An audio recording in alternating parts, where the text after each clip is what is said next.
समय का महत्व। नमस्कार दोस्तों। समय एक ऐसी चीज है जो एक बार हाथ से निकल जाती है तो फिर वापस कभी नहीं आती।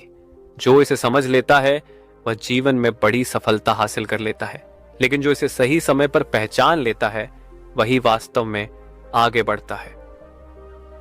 अब कहानी शुरू होती है अर्जुन से। अर्जुन एक छोटे से गांव में रहने वाला एक साधारण किसान का बेटा था। उसके पिता दिन रात मेहनत करते थे, लेकिन मुश्किल से 2 वक्त की रोटी का जुगाड़ हो पाता था। उसकी माँ सीता घर का सारा काम संभालती थी और हर महीने किसी तरह घर का खर्च चलाती थी। अर्जुन को इन बातों से ज्यादा फर्क नहीं पड़ता था। उसकी दुनिया बस उसके छोटे से गांव तक ही सीमित थी। तो जिंदगी भर संघर्ष ही करते रहोगे?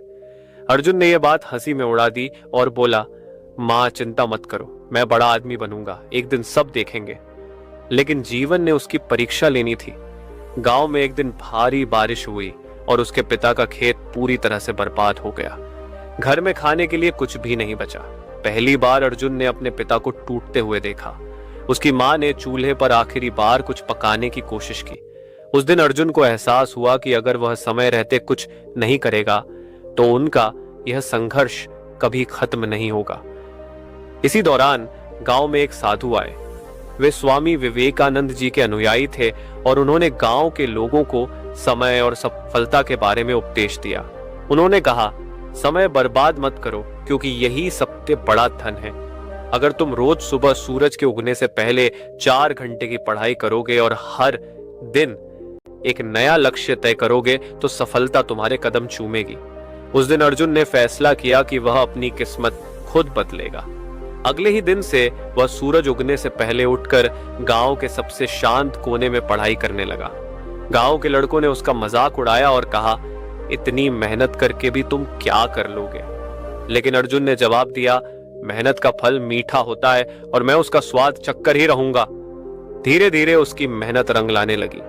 उसने अपनी पढ़ाई पर पूरा ध्यान दिया और स्कूल की परीक्षा में सबसे अच्छे अंक लाए। जब उसका नाम गांव के स्कूल की सूची में सबसे ऊपर आया तो सब हैरान रह गए। उसकी मां की आंखों में आंसू थे, लेकिन इस बार वे खुशी के थे। अब उसकी अगली चुनौती थी एक प्रतिष्ठित इंजीनियरिंग परीक्षा पास करना। अर्जुन ने दिन रात पढ़ाई की। वह खेत में अपने पिता की मदद करता और फिर रात भर पढ़ता। जब परीक्षा का परिणाम आया तो उसने टॉप किया। पूरे राज्य में उसका नाम गूंजने लगा। एक साधारण किसान का बेटा अब एक प्रतिष्ठित कॉलेज में पढ़ रहा था। जो गांव के लोग कभी उसका मजाक उड़ाते थे, वही अब उसकी तारीफ करते नहीं थकते थे। अर्जुन ने सिर्फ अपने परिवार को ही नहीं, बल्कि पूरे गांव को गर्व महसूस कराया। समय को मत गंवाओ, क्योंकि यही तुम्हारा सबसे बड़ा दोस्त और सबसे बड़ा मार्गदर्शक है। धन्यवाद। लेकिन